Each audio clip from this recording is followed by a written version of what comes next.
বাংলাদেশে হিন্দু হয়ে জন্মানো কি অপরাধ?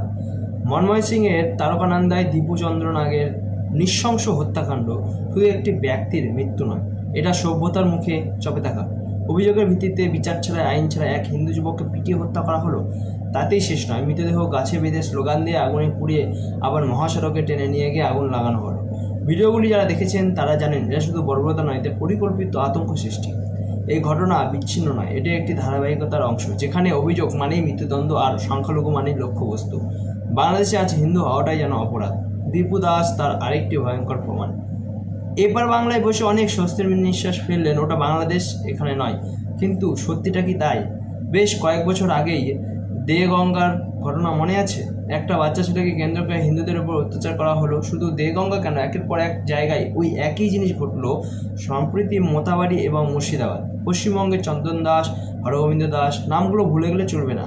ধর্ম পরিচয়ের কারণে আক্রান্ত হওয়া, পিটিয়ে মারা যাওয়া, প্রশাসনের নিষ্ক্রিয়তা, আর পরে সব কিছুকে বিচ্ছিন্ন ঘটনা বলে চালিয়ে দেওয়া। চিত্রটা খুব পরিচিত।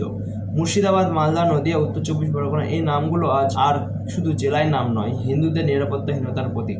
বাংলাদেশে যা হচ্ছে সেখানে খোলাখুলি আগুন, পশ্চিমবঙ্গে সেই আগুন ধীরে ধীরে নীরবে জ্বলছে। ওপারে প্রকাশ্য উন্মাদনা আর এপারে ভোট ব্যাংকের হিসাব, পার্থক্য রূপে মূলে নয়।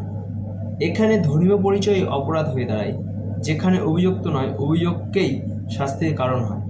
যেখানে সংখ্যাগরিষ্ঠ উল্লাসে সংখ্যালঘুর লাশ পুড়ে যায়, যেখানে রাষ্ট্র ব্যর্থ। সে রাষ্ট্র ইসলামী শাসনের নামে হোক বা ধর্মনিরপেক্ষতার মুখোশে, ফল একটাই। পশ্চিমবঙ্গের হিন্দুদের উদ্দেশ্য এই কথাই বলা দরকার, বাংলাদেশকে দূরের আয়না ভাববেন না, ওটা ভবিষ্যতের সর্তক সংকেত।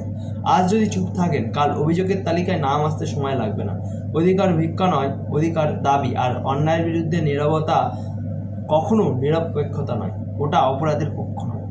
দীপু দাসের মৃত্যু আমাদের চোখ খুলে দেওয়ার কথা ছিল। প্রশ্ন একটাই, আমরা কি এখনো ঘুমিয়ে থাকবো? ওপারে ইনসু যেটা করেছে, এপারে মমতা ব্যানার্জি সেটাই করছে। হিন্দুদের উদ্দেশ্য একটাই বার্তা, এক থাকুন, একসাথে থাকুন, পরস্পরের পাশে থাকুন।